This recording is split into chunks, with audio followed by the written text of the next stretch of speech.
Señoras y señores, gracias por continuar con nosotros en Matinal. Tenemos hoy con nosotros a Víctor Suárez, diputado del Partido de la Liberación Dominicana por Santiago de los Caballeros y miembro del comité político, ¿verdad? Así es, así es. Bienvenido. De la nueva camada, dice. Exactamente. Aradino, para mí un placer, Laura, Percio y con todos sus televidentes compartir este escenario. Bueno, hay un tema que está caliente y es que la Junta le negó a ustedes la asistencia dentro de la escogencia del aspirante. Sí, sí. No del precandidato, del Así aspirante. ¿Qué van a hacer ustedes? Y a pesar de que el comité político ha dicho que tiene la esperanza como que la Junta reflexione. Sí. Exacto. ¿Cuál es el plan? ¿Cuál es el plan B? ¿El conejo bajo la manga? No, el plan B es que la comisión o una comisión de la comisión organizadora, que está compuesta por 15 compañeros que lo dirigen de diferentes instancias, del comité político, comité central y de la base del partido, irán a la Junta Central Electoral en materia de comitiva para darle la explicación del lugar. La Junta, la carta la fundamenta jurídicamente muy bien, es decir, la pre-campaña es en el 2023, en eso estamos claros, pero también debe ser uno de sus papeles auxiliar en la fortaleza de los partidos políticos. Y nosotros lo que estamos pidiendo muy humildemente es que nos dé la oportunidad, y si no, que por lo menos nos preste, que eso se ha utilizado para otros escenarios, como para nosotros elegir el comité político, entre otras cosas, que nos preste y supervisan todas las funciones de los demás partidos políticos, que nos presten los equipos para nosotros preseleccionar a los aspirantes que irían a ser precandidatos para el 2023. ¿Por qué ¿Los aspirantes o al aspirante? Al aspirante. Bueno, digo a los aspirantes. Una. Porque hay un aspirante que sería en base al acuerdo, pero en virtud de la ley no podemos prohibirle a nadie que aunque se elige esa persona el 16 de octubre, aparezca otro. Alguien quiera inscribirse, pero hay un acuerdo de mayoría por una razón sencilla. El PLD acaba de salir de gobierno, muchos cambios que no pudimos hacer, reestructurar el partido. Y yo creo que más que no solamente al PLD le conviene lo que estamos haciendo, sino al sistema de partido de la República Dominicana, por ende a la democracia. Entonces no estamos haciendo nada pecaminoso, estamos cumpliendo y solicitándole. Y ojalá pudieran, por lo menos con el tema de los equipos, reconsiderarlo, porque hay una comisión que va a hablar con ellos. Víctor, en el caso de que la Junta mantenga su criterio y que no se involucre en esto, ¿está el partido en capacidad de asumir un proceso como este y salir vivo? Tiene que estarlo. Tiene que estarlo. Tiene que estarlo. Si queremos ser opción, sí, porque tendremos que volver a los métodos anteriores. Tenemos menos locales que antes, pero incluso no porque estamos en el gobierno. Es algo que es paradójico, que siempre critiqué.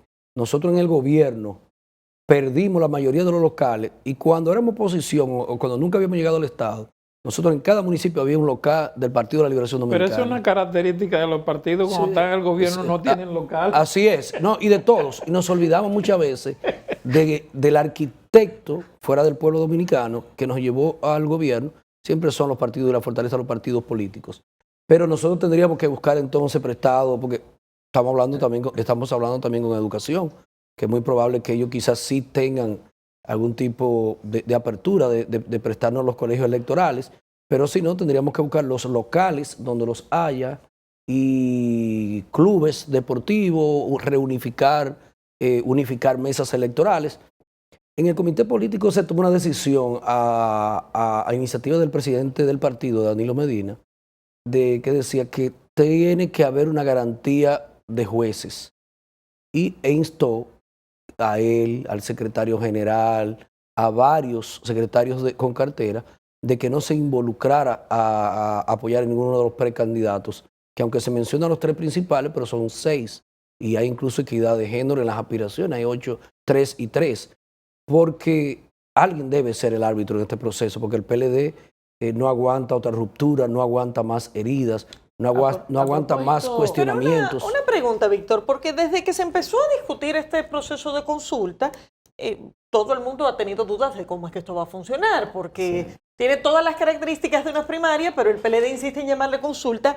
Y lo que entendíamos muchos era que de alguna manera había un diálogo con la Junta Central Electoral para buscarle una alternativa legal a este proceso que todos reconocemos que con las características que tiene parece una primaria, pero está muy fuera del plazo de realización de las primarias según la ley.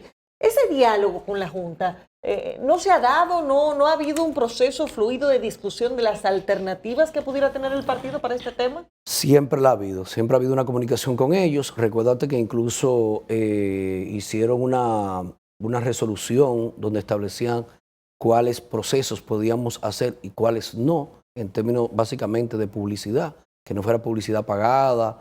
Pero ellos al final te solicitan que lo haga por escrito, porque una cosa es que tú lo hables de manera informal con los jueces, aunque esté en la totalidad, y otro tema es cuando tú ya lo apoderas a través de una comunicación. Lo hemos visto extraño, aunque de donde viene también nos extrañó muchas de las sentencias emitidas por el Tribunal Superior Electoral. ¿Esto ha sorprendido al PLD, tomando en cuenta el diálogo con la particularmente a mí no. Particularmente a mí no. Nosotros tomamos la decisión, se hizo, incluso aprobé de que eso hiciera, pero cuando tomé el turno dije que entendía que los resultados iban a hacer esto, pero también uno tiene que todo proceso irlo cumpliendo para ir viendo incluso hasta el refajo de quién va a ser el próximo administrador de la justicia electoral. Fuera del contexto electoral. Me gusta ese color del cover de Laura. Esos colores. Bueno, pero mi vista me lleva más al morado y al amarillo. Fuera del contexto electoral. Así es. El presidente Luis Abinader y el gobierno han hecho una serie de anuncios en los últimos días referente a enfrentar la crisis de la inflación, de los altos precios, de los precios de los combustibles. Pero no hemos visto una posición conjunta del PLD como comité político, como organización, frente a estas medidas que se han estado tomando últimamente. Sí, incluso el PLD es un partido. ¿Cómo ustedes la ven? Sí, es un partido. No, lo primero de cómo la vemos, que si aquí a los 4 años del presidente de gobernar le hiciéramos un libro de las promesas, fuera como así, y el libro de cumplimiento sería como así. Y se lo puedo decir destacando incluso obras importantes. Pero para contestarte tu primera preocupación, el PLD se ha ido preparando, incluso desde antes del discurso del 27 de febrero, además que filtraron el discurso con mucha antelación, secretaría por secretaría, que son órganos paralelos a la Secretaría del Poder Ejecutivo, así está formado el PLD, y cada una hicieron su resumen del año de gobierno. Y por eso tú ves que Juan Ariel encabezó con un grupo de jóvenes y de presidentes, de secretarios de comisiones, de secretaría, para darle respuesta a ellos, a todo lo que habían dicho el presidente el 27 de febrero y que habían cumplido. Cosa de la vida, una semana después del paraíso y de la bonanza que vive la República Dominicana, que anunció el presidente el 27 de febrero, se dirige otra vez al país para que hay que apretarse los cinturones, la cosa no está bien, medio le echa toda la culpa a lo que era la invasión de Ucrania por parte de Rusia y volvimos a responderle. Y con esos avisos que él hace, siempre se queda nomás de ahí. Por ejemplo, el último que hizo. Bueno, de hecho va a hablar hoy, otra vez. También va a romper el récord. Yo decía que Danilo hablaba poco, pero te habla demasiado. Y es un error. Te digo porque es un error. El líder de un país se preserva para el momento que sea necesario hablar. Para eso usted tiene a los ministros, tiene a los speakers, y que cuando usted vaya a hablar, la gente ya no pierda el interés de lo que usted va a decir, porque lo está viendo muy a menudo. Pero ya esa es su decisión y nosotros no le vamos a trazar pauta. Pero finalmente, y dicen, por ejemplo, una de las genialidades, vamos a hacer un combo de 1,000 pesos para que los jueves vayan al Nacional, por ejemplo, vía Plaza Lama, a comprar. Pero usted me está a mí metiendo en una funda, posiblemente no la carne, ni la calidad de la carne que yo usualmente compraba. Y lo veo paliativo por la relación que hay. Pero si nosotros quitamos a Argentina, a Venezuela, que no es un referente de cómo está el tema de la canasta familiar, ni la economía en ese país, Argentina, y solamente dejamos a Brasil con su mala administración de Bolsonaro, nosotros somos, en el ranking estamos en el 4, pues seríamos el único país sin crisis a lo interno, con mayor inflación de toda América Latina, 8.7. ¿Con quién nosotros competíamos? Con Panamá. ¿Cuánto tiene Panamá? 2.1. ¿Y por qué ese 2.1 a 8.7? Esa diferencia de 6.6 es por factores locales. Son factores que el presidente, por no reconocer la obra de gobierno del presidente Danilo Medina, no ha seguido apoyando a los agricultores, a los pequeños empresarios, a los emprendedores que iban a criar conejos, a traer pitahaya, que yo ni la conocía antes de ese tema. ¿Y qué es lo que está pasando? Que está desabastecido el mercado. Y finalmente anuncia una eliminación de aranceles que cuando tú lo traigas sin pagar impuestos, va a volver a darle otro golpe a los productores, porque el productor sí tiene que comprar los derivados del producto que va a ser final con impuestos. Sin embargo, la otra parte no, y va a seguir las famosas importaciones y favoreciendo al sector empresarial.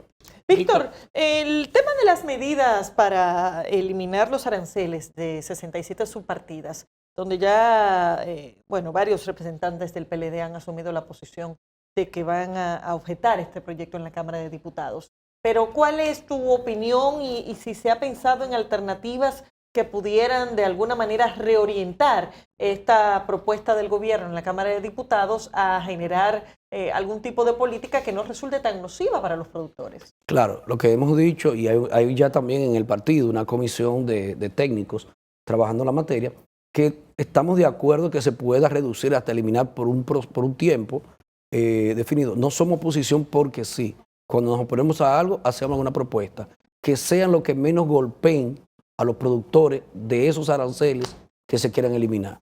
Es decir, si tú vas a traer maíz, bueno, si aquí no se está produciendo maíz, bueno, pues vamos a aplicar los aranceles para traer maíz que venga de Sudamérica, que venga de Rusia, Ucrania, produce muchísimos granos, pero si estamos aquí produciendo, qué sé yo, vamos a hablar del cacao, no me traigo otro cacao sin pagar impuestos si toda una empresa nacional exitosa está pagando el impuesto a los derivados para hacer el procesamiento del cacao, porque así sería una competencia desleal. Te digo una, puedo decirte. Entonces lo que hay que analizar la propuesta, ver todos los artículos y ver cuáles hay que eliminar de esa propuesta para que no afecte tanto al sector agropecuario, que ha sido el más golpeado, ha sido el menos asistido, y esa para mí es una de las primeras partes porque los productos de primera necesidad se han elevado. Escuché una expresión del ex vicepresidente Jaime David Fernández Mirabal a un grupo de PLDistas diciéndole que nadie reelige la inflación, refiriéndose a la situación del país. Sin embargo, ustedes quieren regresar en el 24. La salida de Rafael Paz del partido y sus argumentos de que el partido está dirigido por una cúpula impenetrable. Usted que también en algún momento tuvo cierta resistencia interna, ¿cuál es la situación actual del partido? ¿Qué tanto ha mejorado? ¿Qué tanto ha empeorado la situación? Bueno, en el caso de él, hablar de la cúpula, él era parte de la cúpula. Yo a Rafael le tengo mucho cariño, es mi amigo, sin importar la decisión que le ha tomado. A veces uno toma decisiones rápido, a veces sopesadas. La de él parece que ha mantenido un curso. Pero incluso yo me oponía, no por él, porque ahí salió Juan Ariel, salió Johnny, Pujol, salieron varios. Yo decía que una de las debilidades del proceso es de permitir que uno que ganó al Comité Central, sin haber sido juramentado en el Comité Central, iba a la asamblea, a la convocatoria que nosotros teníamos, y podía ser electo al comité político sin haberse sentado en una sola reunión del Comité Central. No quiero decir que fue el caso de él, pero él, todo el mundo sabe que tenía un vínculo muy cercano con mucha alta instancia del partido, del gobierno, fue parte del gobierno. Entonces yo creo que culpar hoy es muy activo, hablaba en la reunión del comité político, pero lo veo que anda con otro proyecto muy personal. Le deseamos que le pueda ir bien, que cualquier cosa en el camino uno se va viendo, pero es un joven con condiciones que aparentemente no entendió el proceso. Yo me siento en particular, y usted había dicho que he tenido mis diferencias y las tendré, porque que cuando yo no estoy de acuerdo con algo, yo tengo que decir por qué yo no estoy de acuerdo. Y he votado muchas veces en mi comité político, que a veces Francisco, que todo el mundo dice, la primera vez yo tuve que aclarar, Francisco es uno y yo soy otro, porque querían decir como que yo iba a coincidir con Francisco.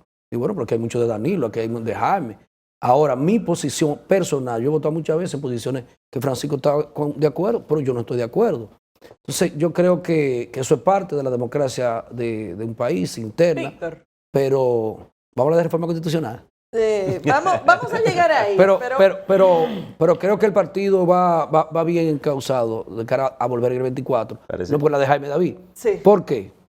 Es que no ha pasado en ninguna parte del mundo, por lo menos América Latina, y Leonel lo decía muchas veces, cuando se iba a reelegir, donde la economía, la inflación está controlada, donde la economía está creciendo, los gobiernos se Eso reeligen. es que cuando la economía funciona, la política funciona. Se funciona y se reeligen los presidentes. Claro, parece que él te quiere decir algo de la Cuando Pero no, llega la Constitución. afuera. Y a propósito y al de presidente, Constitución Laura, al también. presidente un mensaje de amigos, si quiere, como santiaguero. Lo más fuerte un presidente en el poder y más en un país como este. Ahora es lo más débil cuando sale del gobierno. Que coja ese consejo. Víctor, ¿son los diputados príncipes? No, para nada. Los príncipes son cada uno de los hombres y mujeres que trabajan arduamente. Usted es príncipe y no lo sabe. No, para nada. Que se levantan temprano. Tengo 4 periodos consecutivos siendo lo más votado por no ser príncipe.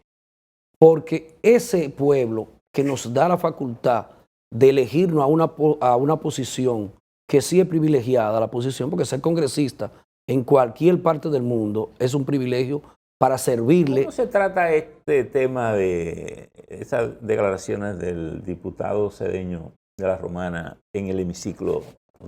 Hay que ver si, él dio ayer una explicación, pero hay que ver si... ¿Lo toman como un chiste o sí. lo toman como algo? No, todo lo hemos tomado de manera muy negativa, porque te decía, cuando usted va a buscar un trabajo, usted llena su perfil, usted se prepara, usted va a la empresa que quiere trabajar. El político, cuando va a buscar trabajo, el recurso humano que me contrata a mí, en mi circunscripción, que es la una de Santiago, que es el 52% de nuestra provincia, y yo tengo que someterme a esa voluntad y promoverme.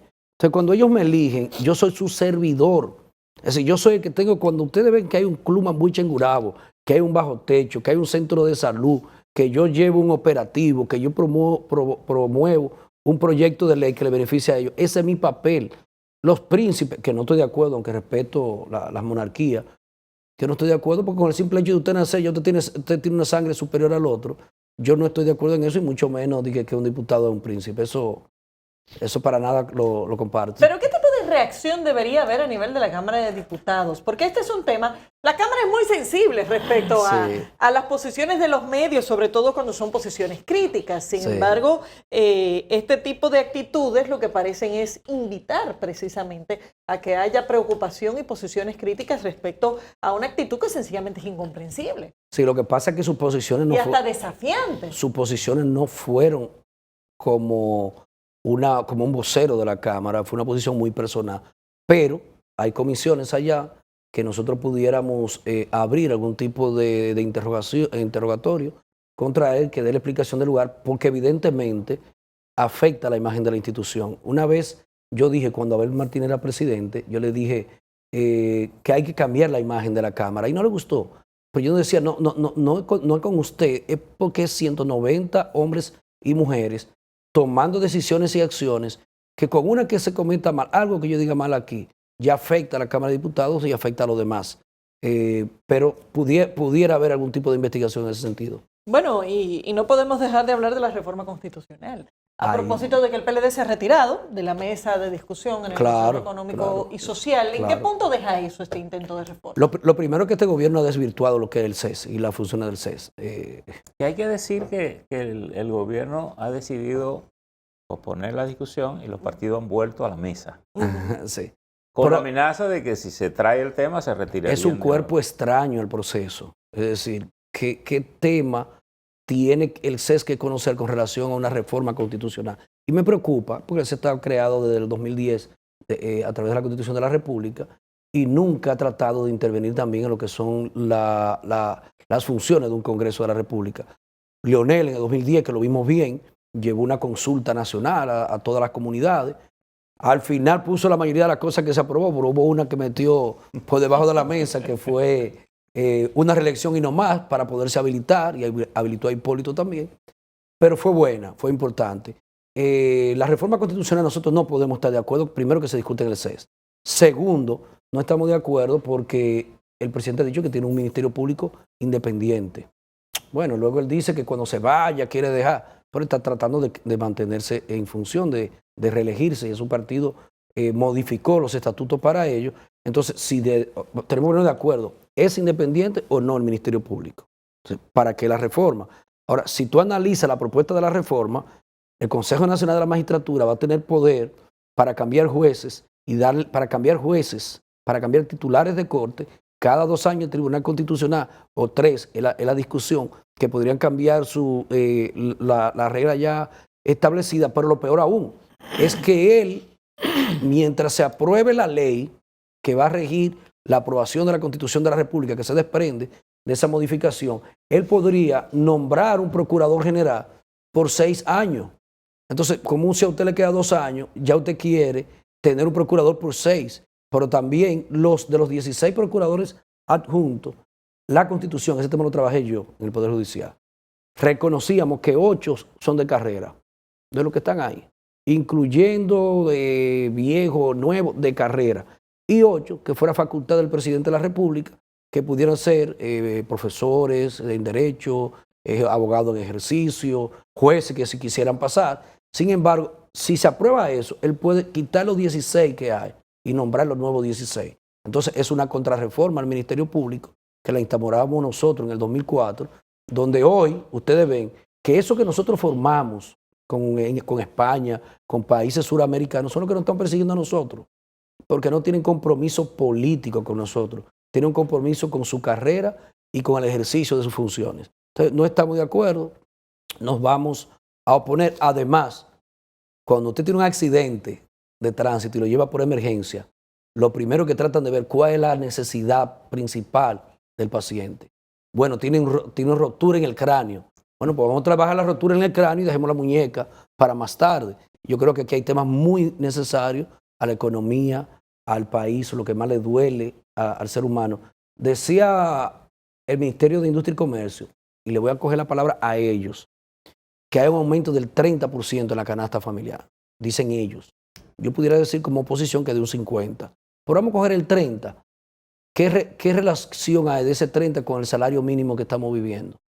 Entonces, yo creo que esos son los temas que debemos afrontar y no una reforma constitucional que además es muy cuestionada.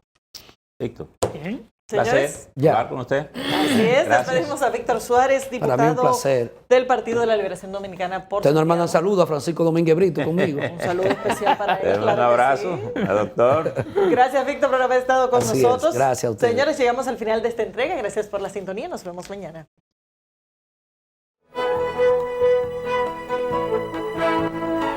Ah, pues,